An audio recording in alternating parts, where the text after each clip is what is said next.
मंगल परिणय सौ शिलाताई व भाऊसाहेब शिरसाट सांगवामेळ यांचे चिरंजीव डॉक्टर विशाल आणि सौ संगीताताई व आनंदराव भगत कारंजा लाड यांची कन्या ची सौका डॉक्टर प्राची यांचा मंगल परिणय सोहळा संपन्न होतोय।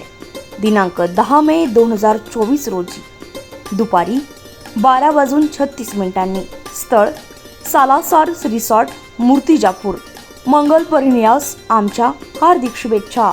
शुभेच्छुक सुशील भाऊसाहेब शिरसाट, सौ Ashwini Sushil Shirsat, Shri Naresh Uttamrao Wankhade station master, Shri Naresh Uttamrao Wankhade station master Murtijapur, सौ अर्चना नरेश वानखडे विशाल कांबळे, सौ शीतल विशाल कांबळे तसेच समस्त शिरसाट परिवार सांगवामेळ तालुका मूर्तिजापूर जिल्हा अकोला।